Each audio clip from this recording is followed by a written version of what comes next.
다른 것보다 문여세 목사님이 이제 하나님을 사랑하고 또 교회가 무엇인가에 대해서 계속해서 관심을 가지고 공부를 하고 있습니다. 그래서 제일 하고 싶은 이야기고 잘할 수 있는 이야기고, 그래서 교회란 이렇게, 성경은 이렇게 말하고 이렇게 꿈꾼다. 우리가 그 이상에 미치지 못할 때가 많지만 그래도 성경이 말하는 교회가 어떤 것인지를 알고 우리 이 땅의 교회가 그 모습을 회복해야 된다라는 그 열정이 제일 많아요. 그래서 교회에 대한 이야기를 우리 함께 보도록 하겠습니다. 그러면 지금 막 그 마이크도 막 갑자기 배터리가 나가고 막 해서 지금 굉장히 좀 여러 가지가 어색하거든요. 그래서 문여세 목사님 그동안 저희 교회 가장 많이 오셨던 목회자예요.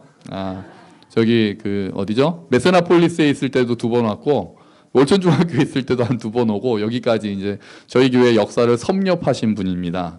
또 작년에 또 제가 또 미국에 다녀오기도 했고요. 그래서 여러분 말씀 가운데 하나님께서 어떠한 교회를 정말 꿈꾸셨고, 우리는 어떻게 그 교회를 같이 이뤄 나갈 수 있을까, 또 그 같은 꿈을 가지고 함께 말씀을 듣고 은혜를 경험하는 시간이 되시기를 축원합니다. 우리 문여세 목사님 뭐 박수 치지 마세요. 저 목사 나올 때 박수 치는 거 되게 안 좋아하니까 그냥 나오시면 나오는 대로 그냥 그렇게 하시면 됩니다. 모시겠습니다.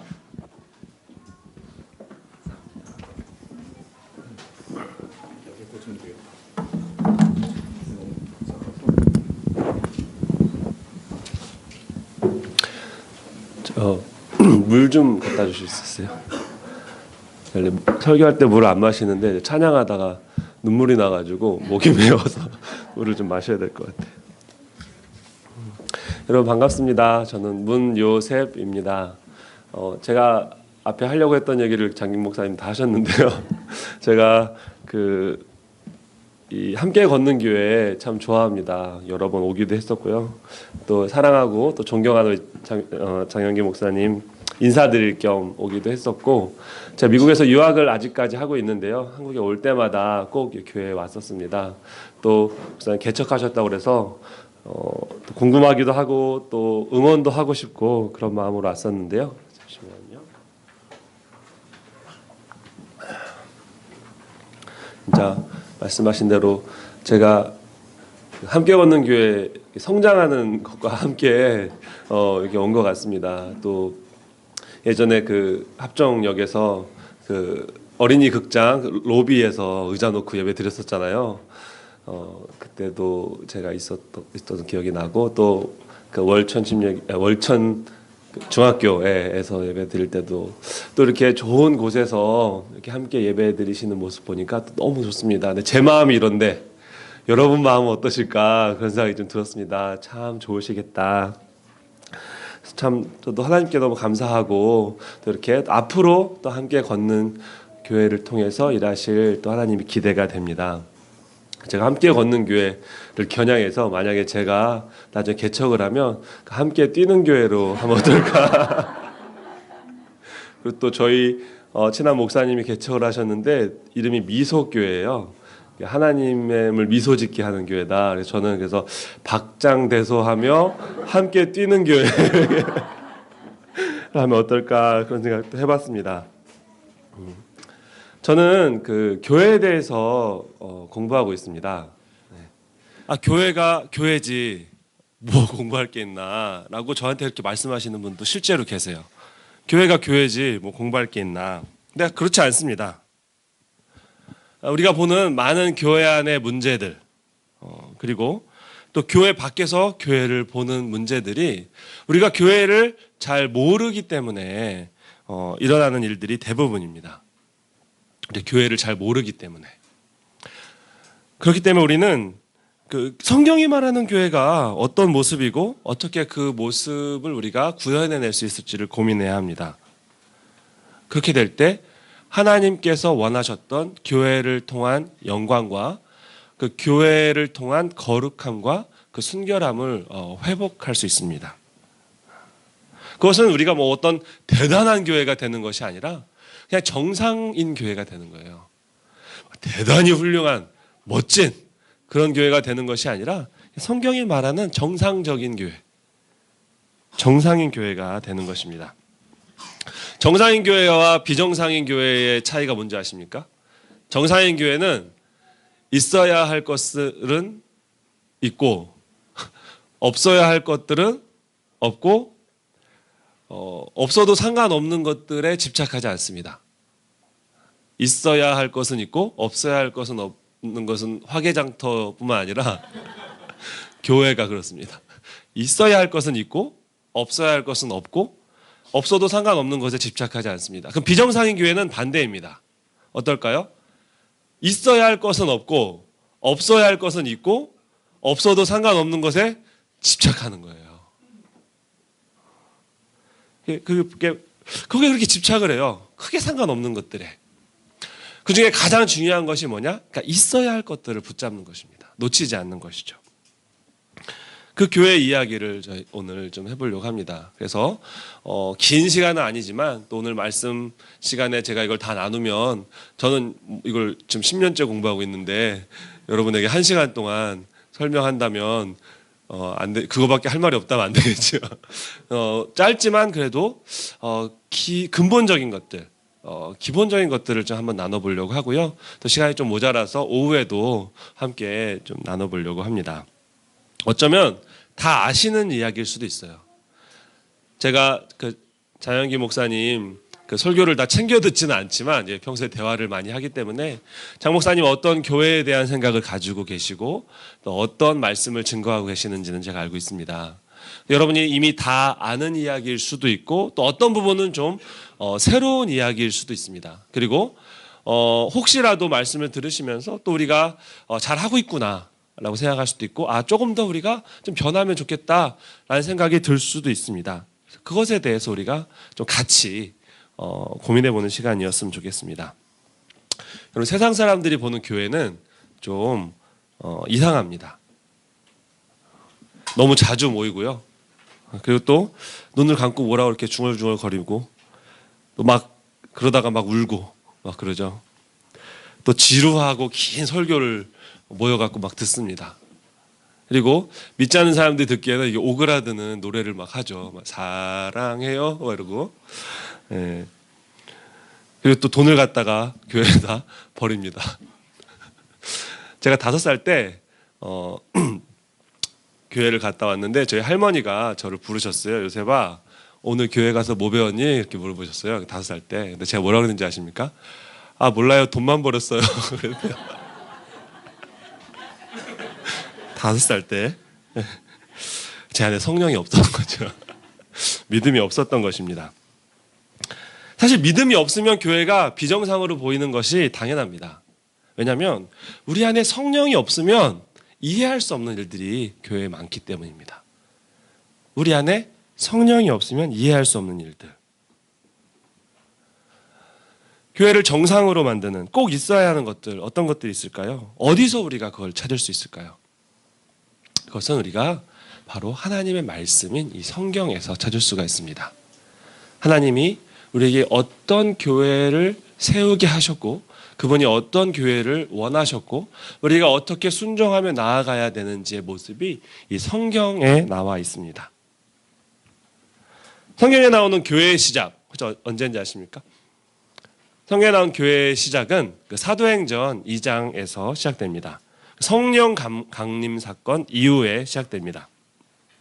그 전에 예수님께서 제자들에게 그 교회에 대해서 이야기를 하셨습니다. 내가 내 교회를 세우겠다 하기도 하셨고 또 형제가 죄를 지을 때에 어떻게 그걸 다뤄야 하고 마지막엔 교회에 이야기한다라고 이야기해야 한다라고 말씀하시기도 하셨습니다. 이렇게 제자들에게 교회에 대한 이야기를 하셨었고 그 다음에 예수님 십자가에 죽으시고 부활하신 이후에 하늘로 올라가신 이후에 성령을 이 땅에 보내주시면서 이 교회가 시작되었습니다. 자, 그때 무슨 일이 있었습니까?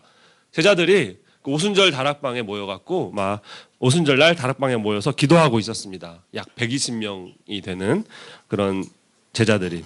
그때 성령이 그들에게 임했습니다.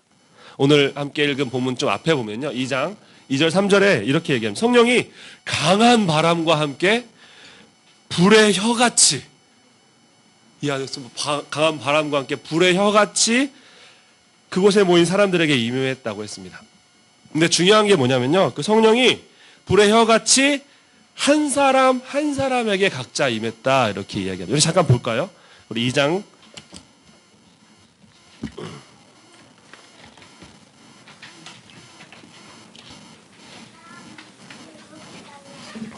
3절에 보면 마치 불의 혀처럼 갈라지는 것들이 그들에게 어떻게 됐어요? 보여 각 사람 위에 하나씩 임하였더니. 중요합니다. 성령이 그냥 이 땅에 꽝 하고 오신 게 아니라 눈에 보이는데 각 사람 한 사람에게 임했다는 것이 보였다는 거죠. 그러니까 각 사람에게 임했다는 거예요. 성령이 추상적으로 이 땅에 오셨다가 아니라 한 사람에게 임했다. 아주 중요한 것입니다. 그런데 지금은 이런 일이 잘 일어나지 않죠. 여러분 불의 혀같이 성령 불처럼 받으신 분 계신가요? 계실 수도 있죠. 근데 대부분은 잘 그렇지 않잖아요. 그래서 그런 생각을 합니다. 지금도 이렇게 임하시면 참 좋을 텐데. 확실하잖아요. 내가 성령을 받았는지 안 받았는지 난 봤으니까. 그렇게 경험을 한다면 확실할 텐데 왜 이때는 그렇게 하시고 지금은 안 그러실까? 그것은 그때 처음 성령이 이 땅에 오시고 이 성령을 받은 사람에게는 그것이 필요했습니다. 처음에는. 왜냐하면 이들이 성령이라는 것에 들어서 알았지만 아직 경험해보지 못했고 어떤 모습으로 오실지 아니면 오셨는지에 대해서 몰랐습니다. 그렇기 때문에 그렇게 확실하게 그들에게 보이심으로 오심으로 임하셔야 됐던 것입니다. 그래서 성경에는 그 이후에는 그렇게 불로 성령이 임하는 사건은 기록되지 않습니다. 그때에 처음 성령이 임할 때 필요했던 모습이었던 거죠. 이 사건은요, 43절 오늘 함께 읽은 사도들로 인한 기사와 표적도 마찬가지입니다. 그때는 사도들의 능력으로 그 기사와 표적, 기적들이 많이 일어났습니다. 지금은 잘 일어나지 않죠. 장영길 목사님이 죽은 사람 한 명만 딱 살리면은, 네?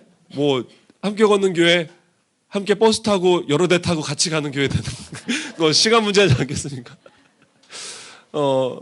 물론 장영길 목사님 그렇게 하실 수 있는데, 너무 빨리 부흥할까봐 안 하시는 걸 수도 있지만, 천천히 부흥하는 것도 말씀하시잖아요.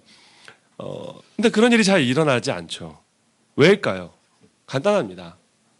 43절을 보면 뭐라고 했습니까? 누구로 말미암아 기사와 표적이 일어났습니까? 사도들로 말미암아 기사와 표적이 나타났습니다. 중요한 얘기입니다. 사도들로 말미암아 기사와 표적이 나타난 거예요. 간단하죠. 그럼 지금 왜 안 일어나냐? 사도가 없으니까 안 일어나는 것이죠. 그 당시에 필요했던 특별한 하나님의 역사였습니다. 자, 성령을 받은 사람들이 나가서 이제 예수님께서 그러셨잖아요. 너희가 오직 성령이 너희에게 임하시면 너희의 능력을 받고 나가서 전도할 거다 하셨잖아요. 하나씩 땅을 넓혀가면서 그렇게 복음을 전하기 시작합니다. 나가서 이 사람들이 복음을 전하기 시작해요. 근데 그 가운데 하이라이트는 바로 이 베드로의 복음 설교였습니다. 오늘 우리가 읽은 본문에서 사람들이 그러잖아요. 그들이 마음에 찔려. 왜 찔렸냐면 이 베드로의 복음 설교를 듣고 마음이 찔린 거예요. 근데 그 내용이 간단했습니다. 뭐였냐면 그냥 예수 그리스도에 대한 그런 설교였어요. 예수님이 하나님의 아들이시고 예언대로 이 땅에 오셨다. 우리의 구원자이시다. 근데 죄인의 손에 십자가에 못 박혀 죽으셨다. 하지만 하나님께서 그를 다시 살리셔서 우리에게 부활의 소망이 되게 하셨다. 누구든지 주의 이름을 부르는 자는 구원을 얻을 것이다 라고 설교했습니다. 복음이죠, 그냥. 그 말씀을 들은 그 수많은 사람들의 마음이 감동이 되었고 그들이 반응했습니다. 그 반응이 무엇이었냐면 자신들의 죄인됨을 회개했고 또 믿음으로 침례를 받았습니다. 제가 침례교회 목사여서 저는 침례라고 이야기하겠습니다. 그렇게 이 땅의 첫 번째 교회이자 예루살렘 교회가 시작되었습니다. 성경이 이때 회개하고 침례를 받은 사람이 몇 명이었다고 합니까? 3,000명. 참 쉽죠. 설교 한번 하면은 3,000명씩 그렇게 회심하고 그러면 얼마나 좋겠습니까? 근데 이 3,000명이 어떤 3,000명인지가 되게 중요한 거예요. 3,000명의 인원이 중요한 게 아니라 이 3,000명이 어떤 3,000명인가. 사실 거기서 베드로의 설교를 들은 사람은 훨씬 더 많았습니다. 왜냐하면 그들 가운데 3,000명이 회개하고 침례를 받았다는 것이거든요. 말씀을 듣고 그냥 끝난 사람들도 있습니다. 회개하지 않은 거죠. 그 말씀을 그냥 듣는 데서는 이 변화가 일어나지 않습니다. 말씀을 듣고 그 마음에 이 말씀을 깊이 받아 결단해야 합니다. 이때도 그 말씀을 듣고 그 말씀을 자신에게 주시는 하나님의 말씀으로 받고 반응해서 회개하고 결단한 사람들이 변화돼서 그리스도인이 되었고, 그것이 예루살렘의 그 첫 교인들이 예루살렘 교회가 된 것입니다. 구원에는 회개가 따릅니다. 구원에는 회개가 따릅니다. 그런데 안타깝게도 회개 없이 신앙생활을 시작하는 경우가 많습니다. 믿음으로 시작하는 거예요. 물론 믿음으로 시작하는 거 맞죠. 회개 없는 믿음, 머리로 하는 믿음, 삶에 돌이킴이 없는 믿음으로 신앙생활을 시작하는 것이죠. 자기의 삶을 회개한 적이 없기 때문에, 자기의 삶을 돌이킨 적이 없기 때문에 교회 생활을 시작했는데 살던 대로 그냥 사는 거예요. 변화받지 못한 그리스도인이라고 우리가 부릅니다. 그렇게 신앙생활을 하다 보니까 하나님의 능력이 나타나지 않습니다. 저는 교회의 영광이 왜 없어졌는가? 왜 교회 안에 많은 문제들이 있는가? 우리가 진정으로 회개하고 결단하고 신앙생활을 시작하지 못했기 때문이 아닌가라고 고민을 해봅니다. 그러니까 변화받지 못한 교인들이 많은 교회가 된 것이죠. 그런 사람은요, 한 번도 자신의 삶을 돌이킨 적이 없고 믿기 전과 똑같은 삶을 살아가고 자기를 포기한 적이 없습니다. 하나님의 말씀 앞에 자신의 뜻을 꺾어본 적이 없습니다. 거기 어떻게 말씀에 순종할 수 있겠습니까?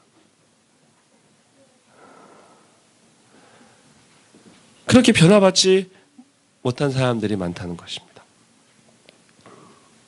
그렇게 교회의 순결함과 거룩함이 우리가 희석되어 갔다고 우리 얘기합니다.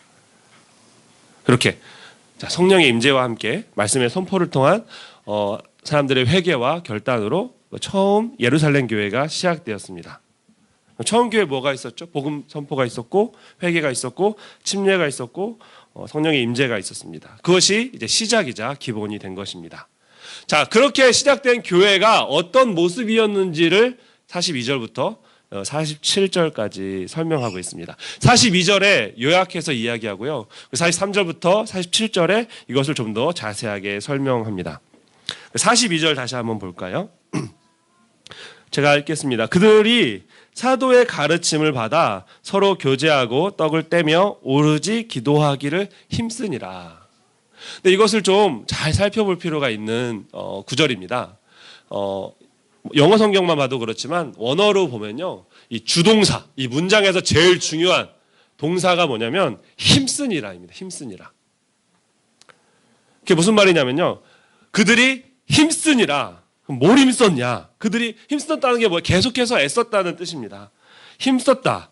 그들이 계속해서 애썼다. 그럼 무엇에 애썼는가? 사도의 가르침을 받고 서로 교제하고 떡을 떼고 모여서 기도하는 일을 힘썼다는 것입니다. 가르침을 받는 것을 힘썼고, 서로 교제하기를 힘썼고, 떡을 떼는 것을 힘썼고, 모여서 기도하는 일을 힘썼다. 이렇게 이해할 수 있는 것이죠. 이 네 가지에 대해서 우리가 좀 나눠보려고 합니다. 성경이 처음 교회를 설명한, 성경이 말하는 처음 교회의 모습, 첫째는 그들이 사도의 가르침을 받았다는 것입니다. 누구의 가르침을 받았다? 누구의 가르침을 받았다? 사도의 가르침을 받았다. 사도들은 누구한테 배웠을까요? 네, 예수님께 배운 거죠. 자기들이 뭘 가르친 것이 아니라 사실 예수님께 배운 것들을 가르친 것입니다. 그것을 우리가 지금 성경으로 가지고 있습니다. 하나님의 말씀, 거의 그들의 가르침이 신약 성경에 기록되어져 있습니다. 그러니까 우리도 그 가르침을 가지고 있는 것이죠. 교회는 하나님의 말씀 위에 세워졌고 그 말씀에 따라 나아가야 합니다. 그 말씀에 따라 나아가야 되는. 그 말씀에 따라 나아가려면 어떻게 해야 될까요? 말씀을 잘 알아야죠. 말씀을 잘 알아야 됩니다. 말씀을 어떻게 할 수 있을까요? 일단 주일날 목사님이 설교해 주시잖아요. 주시지 않습니까? 부족합니다. 우리가 말씀을 계속해서 공부하고 같이 배워 나가야 합니다. 우리가 말씀을 아는 만큼 하나님의 말씀대로 살 수 있거든요. 우리가 말씀을 더 아는 만큼 하나님과 가까이 살 수가 있거든요. 우리가 말씀을 더 아는 만큼 하나님이 원하시는 교회를 함께 세워 나갈 수가 있는 것입니다. 신앙생활이라는 것은, 교회 생활이라는 것은 그냥 내가 하고 싶은 대로 하는 것이 아닙니다. 내가 보기에 좋은 대로 하는 것이 아닙니다. 기준이 있고 따라야 할 것이 있습니다. 그것이 바로 하나님의 말씀입니다. 이것은요, 내가 생각할 때 이것이 이치에 맞고, 세상의 기준으로 생각할 때 이것이 이성적이고 상식적이고, 또 내가 어려서부터 교회 생활을 해왔으니까 잘 알아서 이게 맞고, 아니면 어떤 교회는 이렇게 해서 부흥했기 때문에 이것이 맞고, 그런 이야기가 아닙니다. 맞는 것이 무엇입니까? 성경이 그렇게 이야기하기 때문에 맞다고. 그래서 교회는 철저하게 하나님의 말씀이 이야기하는 대로 세워져 가야 하고 순종해 가야 합니다. 그렇게 처음 교회의 특징은 그 말씀 위에 세워져 가는 교회였습니다. 두 번째는요, 성경이 말하는 처음 교회의 두 번째 모습은 바로 교제입니다. 여러분, 교제 좋아하시죠? 교제. 안 좋아하세요? 제가 알기로 함께 걷는 교회는 함께 적어도 걷기로 했으니까 함께 교제 많이 하시는 것 같아요. 모여서 함께 식사도 하시고, 제가 와봤을 때도 항상 그랬고, 오늘 우리 그 현주자매 떠나는 모습도 참 마음에 많이 와닿습니다. 근데 희한한 건 제가 올 때마다 누구 한 명씩 떠나더라고요. 지난번에 어디 뭐 캐나다로 이민을 가셨나, 막 그래, 미국으로 이민을 가셨나. 예, 그래서 저도 항상 올 때마다 옆에서 이렇게 뻘쭘하게 또 가는 만큼 채워주시고 또 현주자매 돌아올 거니까. 예. 교제의 의미를 교제 함께 놀고 함께 운동하고 함께 먹고 함께 나눔하고 이런 것들이 다 교제입니다. 그런데 교제가 뭐길래, 아까 제가 주동사가 되게 중요한 동사가 뭐라고 그랬죠? 힘썼다. 아니 뭐 교제하면 되지 뭘 힘썼을까? 뭘 그렇게 애썼을까? 뭐 그렇게 노력이 필요했을까를 생각해 볼 필요가 있습니다. 이 교제라고 쓰인 이 단어가 헬라어로는 코이노니아라는 단어입니다. 코이노니아는 많이 우리 들어보셨죠? 코이노니아라는 단어입니다. 이 단어는요, 무언가를 나눈다 그런 뜻을 갖고 있어요. 무언가를 나눈다. 초대교회 그 멤버들은요, 처음 교회 멤버들은 영적인 그리고 육적인 삶의 나눔이 있었습니다. 영적인 그리고 육적인 삶의 나눔이 있었습니다. 여러분, 영적인 나눔은요 자연스럽게 됩니다. 어떻게 되냐면요, 우리가 예수님을 믿을 때 무슨 일이 일어나죠? 믿는 사람과 안 믿는 사람의 가장 큰 차이가 뭔지 아십니까? 주일날 교회를 가고 안 가고가 아닙니다. 믿는 사람과 안 믿는 사람의 가장 큰 차이는 성령이 내 안에 있느냐 없느냐예요. 우리가 예수님을 믿을 때, 거듭날 때 무슨 일이 발생하죠? 성령이 내 안에 들어오시는 거예요. 그래서 내주하십니다. 전문 용어로 내주하십니다. 여러분 안에 각자 성령이 계시죠? 아까 성령이 불처럼 임했다고 하셨는데 한 성령이 오셔서 각 사람에게 들어가셨죠. 그러면 제 안에 있는 성령은 김성령, 자연기 목사님 안에 있는 성령은 이성령, 박성령, 최성령이 아니라 같은 성령이라는 거죠. 그래서 성령 안에서 우리가 하나가 되는 거예요. 그래서 영적인 교제는 믿는 사람 가운데 그 성령으로 말미암아서 일어날 수 있습니다. 우리는 이것을 우주적 교회, 영어로는 Universal Church라고 합니다. 우주적 교회. 근데 우리가 성령 안에서 한 몸이기 때문에 우리가 다니고 있는 이 각 지역 교회가 있잖아요. 이 함께 걷는 교회, 이것은 이 온전한 완전한 우주적 교회의 그 구현입니다. 자꾸 영어 써서 죄송한데 그 visualize 된 교회인 거죠. visualized church인 거예요. 저쪽에 저희 그 제가 청년 사역 할 때 미국에서 같이 이제 저희 청년부였던 자매가 오늘 또 자연기 목사님 교회도 한번 와보고 싶고 저희 수련회도 오셨었으니까 그래서 왔는데 저 자매 앞에서 영어 쓰기가 되게 민망한데 초등학교 선생님이거든요, 미국에서. 없었으면 제가 자신 있게 막 얘기했을 텐데. 네. Visualized Church 맞지? 그러니까 비주얼라이즈 된 처치인 거예요. 그 우주적 교회의 개념에. 그리스도의 몸된 교회에 구현된 눈으로 볼 수 있는 교회가 바로 우리 함께 걷는 교회입니다. 이렇게 성령 안에서 한 몸된 교회. 그 교회 안에 있어야 하는 성경이 말하는 그 교제는 코이노니아, 나눔입니다. 나눔이라는 것이 단순히 모여갖고 내가 그동안 아무한테도 얘기 못했는데 내 비밀 얘기를 하는 것이 나눔 맞지만 그거보다 더 큰 개념의 나눔을 의미합니다. 내가 누구한테도 못했던 얘기 그냥 오픈하는 것만이 나눔이 아니라 여기서 나눔은 희생과 헌신입니다. 오늘 본문에 잘 설명되어 있습니다. 우리 44절과 45절을 보면요. 우리 한번 볼까요? 44절과 45절. 우리 같이 한번 읽어봅시다. 시작.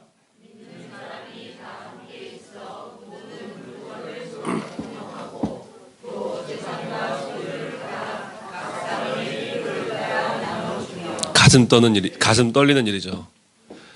어떻게 되겠어요? 나는 벤츠가 타고 싶은데 우리 성도 중에 한 명이 벤츠 타고 있으면 그거 같이 탈 수 있는 거 아니에요? 그들은요, 함께 있으면서 모든 물건을 서로 같이 쓰고 재산과 소유를 팔아서 모든 사람에게 나누어 주었다라고 이야기합니다. 근데 지금 이 말씀 우리가 어떻게 이해할까요? 이 사람께 내 거 이렇게 이해하면 될까요? 그냥 재산을 다 교회에 헌금하고 우리 다 모여서 살아야 된다는 이야기일까요? 그렇지는 않습니다. 처음 예루살렘 교회가 세워졌을 때 그 교회 안에 다양한 사람들이 있었습니다. 지위도 다양했고 경제 수준도 다양했고 특별히 그 중에 다양한 것 중에 하나가 이 사람들이 오순절을 맞아서 이제 예루살렘으로 멀리에서 여행 온 사람들이 많았거든요. 그래서 예루살렘으로 멀리 여행을 왔다가 그러니까 뭐 한 달이면 한 달, 뭐 세 달이면 세 달 이렇게 여행 경비를 챙겨서 왔던 거죠. 왔는데 이 베드로의 설교를 듣고 복음을 듣고 이제 예수님을 믿은 거예요. 그래서 그 안에 이제 눌러 앉은 거죠. 이 3,000명 중에도 그런 사람들이 많았습니다. 그러다 보니까 합해서 모여서 좋았는데 점점 뭐가 떨어져요? 돈이 떨어지는 거예요. 길바닥에서 그렇게 잘 수는 없잖아요. 점점 이제 돈도 다 떨어지고 그런 어려움들이 있었습니다. 그때 어떤 일이 있었는가? 그 안에 또 큰 집을 가지고 있는 사람들도 있었거든요. 교인들 가운데 그런 사람들이 자기의 집을 오픈해서 그 사람들이 지낼 수 있게 했다는 거죠. 그들의 여비가 떨어지자 또 어떤 가진 사람들이 자기의 재산을 팔아서 그들을 도왔습니다. 또 그렇게 여행 온 사람들이 아니라 그냥 원래 교회에 있는 소외된 사람 혹은 가난한 사람, 어려운 사람, 도움이 필요한 사람들을 위해서 좀 더 가진 사람들이 자기의 소유를 팔아서 필요에 따라 나눠줬다고 그러죠. 필요한 대로 그걸 나눠 썼다는 것입니다. 서로가 서로에게 관심을 갖고 서로를 위해서 희생했습니다. 그런 공동체 안에 소외당한 사람이 있을까요? 서로가 서로에게 관심을 갖고 서로가 서로를 위해 내 것들 나누어주는 그 안에 외로움이 있을까 생각을 해봅니다. 여러분, 그리스도인의 교회는 교회 안에 있어야 하는 교제는 다른 사람을 위해서 내가 가진 것을 나누어주는 것입니다. 내 시간을 나눠주는 것입니다. 내 돈을 나눠주는 것입니다. 내 관심을 나눠주는 것입니다. 때로는 내 기도를 나누어 주는 것입니다. 나밖에 모르는 이기적인 내가 나 자신을 나누어 주는 것입니다. 그렇게 한 사람 한 사람이 나를 다른 사람에게 나눠줄 때 하나님의 교회가 세워져 가는 것입니다. 근데 교회가 어느샌가 끼리끼리 모이는 그룹이 되어서 그 안에도 벽이 있고 외로움이 있고 아무리 그 벽을 뚫고 들어가려고 해도 그럴 수 없는 그런 집단이 그런 모습들이 많이 보이고 있습니다. 어떤 새로운 사람이 교회에 왔는데 여기는 아무리 자기가 노력을 해도 들어갈 수가 없을 것 같은 그런 교회가 된다면 그런 교회가 필요할까요? 숫자의 문제, 성도가 이제 많아져서 그렇게 안 된다. 여러분, 예루살렘 교회는 3,000명 이상이었어요. 3,000명부터 날마다 더해졌다 했으니까 숫자의 문제가 아닙니다. 숫자의 문제가 아니라 우리가 다 한 성령을 받아 우리가 같은 한 몸이고 교회의 그리스도의 몸의 지체라는 바르고 정확한 정체성이 우리가 한 몸이고 서로를 책임져야 하고 서로를 사랑해야 한다는 그 정체성이 이것을 가능하게 하는 것입니다. 우리 안에 있어야 하는 교제는 서로를 위한 희생과 헌신입니다. 관심입니다. 성령이 이끄시는 삶 안에서 끼리끼리는 없습니다. 이 교제는 이 나눔의 희생의 헌신의 교제는 성경이 말하는 교회의 모습 세 번째와 연결이 됩니다. 세 번째 특징은 바로 떡을 떼는 것입니다. 우리 42절에 그들이 떡을 떼었다. 그럼 어떻게 떡을 뗀 거예요? 제가 아까 얘기했죠. 힘써서 떡을 애써서 열심히 떡을 뗀 거예요. 떡이 질겨서 그랬을까요? 근데 떡을 떼며 우리 46절에는 그걸 또 뭐라고 얘기하냐면 46절에 보면 날마다 마음을 같이하여 성전에 모이기를 힘쓰고 집에서 떡을 떼며 음식을 먹었는데 어떻게 먹었냐면요. 기쁨과 순전한 마음으로 음식을 먹고라고 했습니다. 자, 음식을 먹는 거 일단 기쁘죠. 기쁜 건 이해가 돼요. 기쁨으로 같이 먹는 거. 순전한 마음으로 음식을 함께 먹는 건 뭘까요? 순전한 마음으로 음식만을 생각하는 걸까요? 무슨 의미일까? 헬라어로 이 순전한이라는 단어는요. 아펠로테스라는 단어입니다. 이 의미는 신실한 혹은 나눠지지 않은 혹은 겸손한 이런 의미를 가지고 있습니다. 이것은요. 그들이 함께 모이고 함께 음식을 먹는 것이 한 가지 분명하고 뚜렷한 순수한 나눠지지 않은 한 가지 목적이 있었다는 것을 보여줍니다. 바로 그리스도를 기억하는 것이었습니다. 그들이 모이는 목적은 분명했습니다. 그들이 모이는 목적은 그리스도를 기억하는 것이었습니다. 그분의 사랑과 그분의 희생과 그분의 구원하심을 기억하는 것이었습니다. 그분이 왜 십자가에 죽으셨는지를 기억하는 것이었습니다. 그래서 이 떡을 뗀다는 것이 주의 만찬을 의미합니다. 지난주에 제가 설교를 한 번도 안 듣다가 또 여기 와야 되니까 한번 들었는데 지난주에 주의 만찬 하셨다고 만찬 모습은 못 봤는데 한다고만 들었었는데요. 지난주에 하셨죠. 주의 만찬은 나를 위해 죽으신 주님을 기념하고 그분의 그 구원하심에 합당한 자가 되겠다는 다짐을 다시 하는 것입니다. 제가 달라스에 있는데요. 여러분 달라스 관광 책자를 딱 펴면요. 1번에 뭐가 나오는지 아십니까? 1번 어이없게도 그 존 F 케네디 미국 대통령이 그 총에 맞아 죽은 그 장소 그게 관광 1번이에요. 존 F 케네디 암살 장소. 좀 섬찟하죠. 존 F 케네디 대통령 여러분 아시는 분 계시겠지만 1963년 11월 22일에 달라스에서 이렇게 오픈카를 타고 퍼레이드를 하다가 오스왈드라는 한 사람이 쏜 총에 맞아서 죽었습니다. 그 배후에 어떤 세력이 있는지는 뭐 잘 모르겠습니다. 하지만 이날 한 방송사에서 하루 종일 그 방송 텔레비전 자막에다 shame 이라는 자막을 내보냈다고 합니다. 특이하죠. shame. 부끄럽다는 거죠. 수치스럽다는 것입니다. 저는 그 의미를 이렇게 생각해 봤습니다. 자기들의 대통령이 자기들 중 한 명이 쏜 총에 맞아서 죽었다는 것이 부끄럽다. 수치스럽다. 여러분, 우리는 예수 그리스도가 죽으신 십자가에 대한 책임이 있습니다. 여러분, 그 책임을 느끼십니까? 예수 그리스도가 십자가에 죽으신 그 십자가에 대한 책임이 있습니다. 예수님을 누가 못 박았습니까? 내가 못 박았죠. 왜? 내 죄를 대신해서 죽으셨으니까요. 우리는 그 십자가의 의미를 날마다 기억하고 기념해야 됩니다. 그 죽으심을 기억하는 것이 또 주의 만찬에 담긴 의미입니다. 그런데 이 주의 떡을 떼는 주의 만찬에는 또 한 가지 아주 중요한 의미가 담겨 있습니다. 바로 예수님이 피로 사신 그 교회의 한 지체로서 헌신과 또 다른 지체와의 하나됨을 재확인하는 것입니다. 예수님이 모여서 성찬을 나누실 때 떡을 들으시면서 먼저 뭐라고 하셨죠? 이것은 내 몸이니. 이것은 내 몸이다라고 말씀하셨어요. 떡을 가지고 이것은 내 몸이니. 그리스도의 몸이 무엇입니까? 그리스도의 몸이 무엇이에요? 교회죠. 교회입니다. 그리고 예수님이 그 떡을 떼어서 한 사람 한 사람에게 나눠주셨습니다. 여러분, 우리가 그리스도의 한 몸, 예수 그리스도를 머리로 하는 그 그리스도의 몸의 한 부분된 지체입니다. 우리가 한 떡을 함께 떼어서 함께 먹는다는 것은요, 우리가 그 지체됨을 다시 확인하는 것입니다. 그것뿐입니까? 우리가 한 몸이어서 서로에 대해 헌신했고 서로에 대한 의무와 책임이 있고 우리가 함께 그리스도를 전하고 우리의 삶으로 나타내고 서로를 책임진다는 헌신의 재다짐인 것입니다. 그 떡을 먹는다는 것이 그런 의미를 가지고 있는 거예요.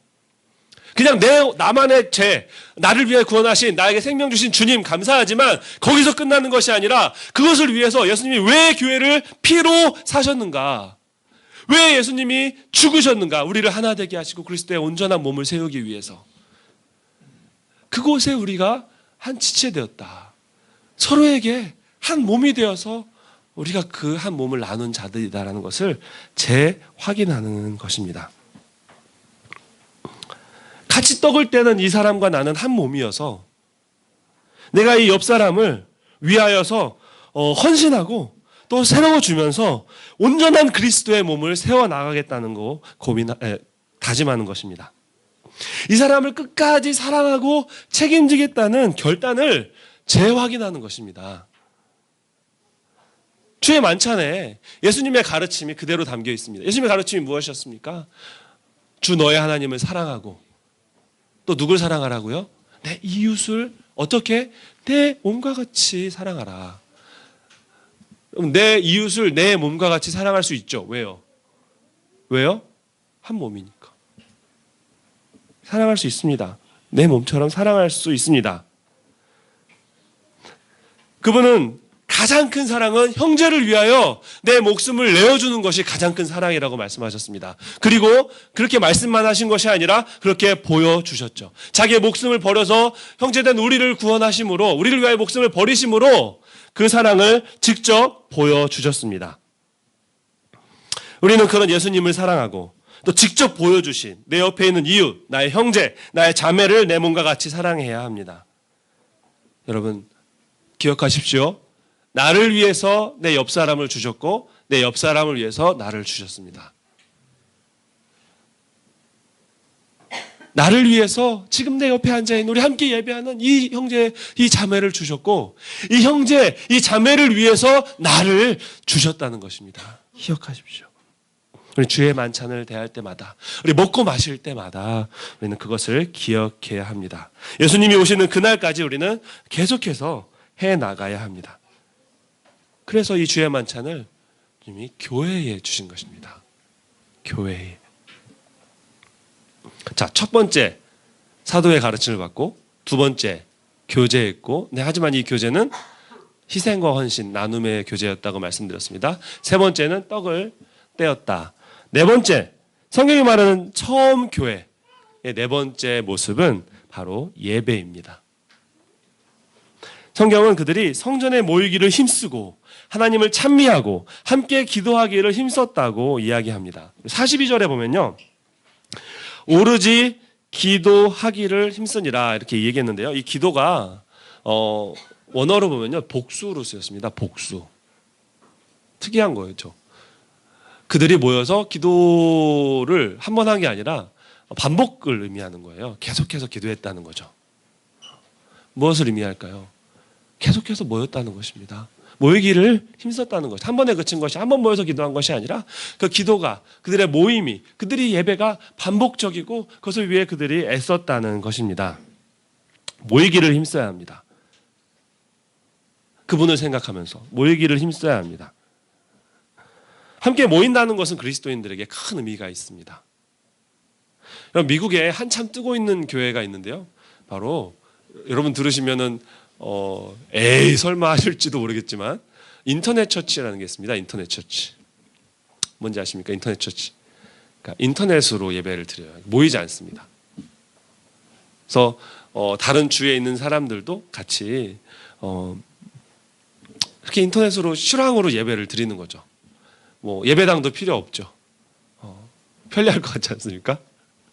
오늘같이 비가 오는 날이면 거실에 앉아 텔레비전을 틀고. 근데 이 인터넷 처치가요 엄청난 부흥을 하고 있어요. 성도 수가 수천 명이 넘습니다. 그럼 교제 어떻게 하냐? 소셜 네트워크를 합니다. 페이스북 혹은 웹페이지, 채팅 이런 것들로 교제합니다. 나눔을 그렇게 해요. 한 번은 그들이 침례를 주는 모습을 실황으로 하는 것을 봤는데요. 이 뉴욕 주에 있는 목사님이 플로리다 주에 있는 성도를 침례를 주는 거예요. 어떻게 주느냐? 그 침례 받는 사람이 자기 집 그 목욕탕에 그 물을 받고 준비를 합니다. 이렇게. 그리고 옆에 헬퍼가 있어요. 이렇게 물에 넣어줄 사람이. 자기가 스스로 침례 주면 안 되니까. 옆 사람이 이제 누가 도와줍니다. 그리고 그 목사님은 화면으로 이제 보면서 얘기를 하는 거예요. 근데 제가 그때 좀 충격을 받았던 게 그 목사님이 침례를 주기 전에 그 성도에게 이름을 물어보더라고요. 이름이 뭐죠? 네, 제임스입니다. 아, 제임스 형제님. 오늘 침례를 받으시게 되셨군요. 하면서 침례를 준 성부와 성자와 성령의 이름으로 침례를 줍니다. 자, 물에 들어가세요. 그럼 이제 옆에서 물에 넣는 거죠. 이렇게 넣었다가 자기 목욕탕에 목욕하듯이 이렇게 들어갔다 나오면은 끝. 거기도 막 또 환호하고 그런 모습들이 있었습니다.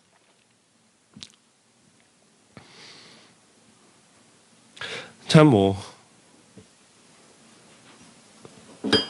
그걸 보면서 여러 가지 생각이 들었습니다. 저래도 되는 거 아닐까? 참 편리한데. 여러분, 그 목사님은 그 성도를 잘 몰랐던 거예요. 침례는 누가 받는 거죠? 침례는 누가 받는 것입니까? 그 삶에 돌이킴, 아까 제가 말씀드렸잖아요. 회개가 있는, 믿음이 있는, 결단이 있는. 근데 그것을 우리가 어떻게 알 수 있습니까? 우리가 왜 처음 누가 교회 오면은 자기가 믿는다고 해도 왜 침례해 주거나 우리 멤버로 받아들이지 않죠? 어떻게 알아요? 겪어봐야 알죠.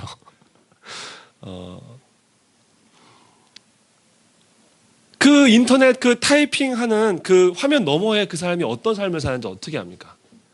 물론 교회 와도 눈 가리고 아웅 하면서 다 속일 수 있죠. 하지만 우리가 함께 삶을 나누고 함께 서로를 헌신하고 함께 교제하고 함께 예배할 때에 우리가 서로를 알아갈 수 있는 것이죠. 그럴 때에 우리가 그의 믿음을 알 수 있고 우리가 한 공동체가 될 수 있는 것입니다. 제가 그 함께 걷는 교회 올 때에마다 항상 마음에 큰 감동이 있는 모습이 우리 휠체어를 타고 교회에 오시는 분들이에요. 사실 오늘같이 특히 비 오는 날에는 참 쉽지 않죠. 교회 오는 것이.